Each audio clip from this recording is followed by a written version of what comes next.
Welcome back. A North Carolina pastor who happens to have ties to Ukraine and Poland is now raising money to support refugees escaping the war zone. Jeff Bullock leads the congregation at Manna Church in High Point, North Carolina. His church community is coming together to support Bullock's former church communities, which have raised more than $25,000 to aid Ukraine. And Pastor Bullock, should I call you Jeff or Pastor? I'm trying to make sure I say it right.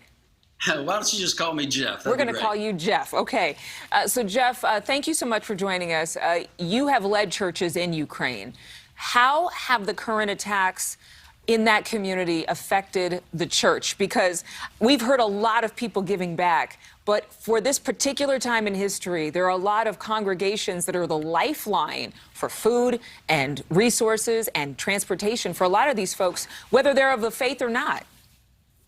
That's right. So, yeah, it's impacted, obviously, the community. They're working tirelessly to help these brave victims and get supplies to heroic Ukrainians on the front lines. And so somewhere we have a network of churches.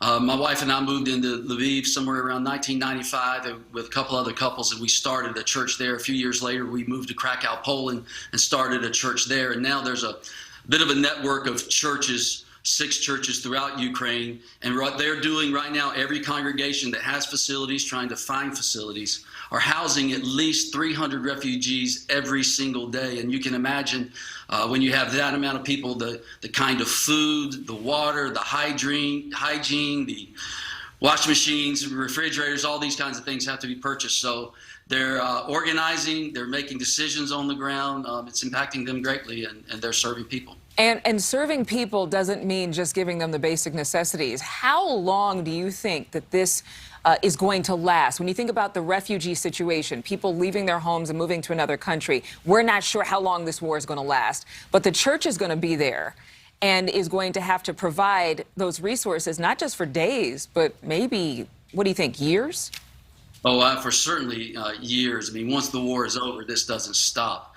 I mean, they're running out of food in the east. The supplies in the west, where Lviv is also getting short supplies. So our church there in Krakow are not only, they're supplying tons and tons of food, and now we're working on actually garnering medical supplies. And so you can imagine being a city of 500,000 and all of a sudden overnight you have 500,000 more people. Where are they going to go? And so really kind of in some ways, maybe the next step is finding permanent temporary housing as we move forward, because people are obviously 3.5 million people have left Ukraine. They're in the bordering nations, and how many more millions are still left there with no housing? So we've got to find housing, clothes,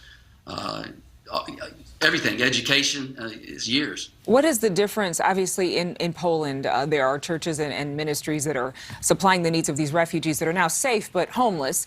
Then in Ukraine, you have churches that are getting people who are just trying to survive. What exactly are they facing, and how much longer can they actually function in a war zone?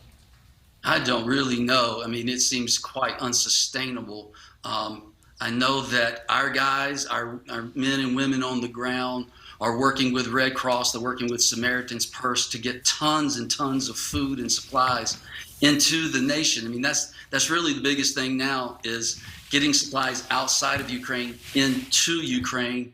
And so all of Europe has their work cut out for them, because these refugees are not just stopping in Romania and Poland and Hungary. They're moving on to France and Germany, and some even relocating here. And so their lives are disrupted. Who knows where they're going to land? Obviously, they all want to get back to their homeland. So a long time. And you all have raised, again, about $25,000, or maybe, I hope I'm not getting that math wrong, but obviously your church in North Carolina has been extremely generous.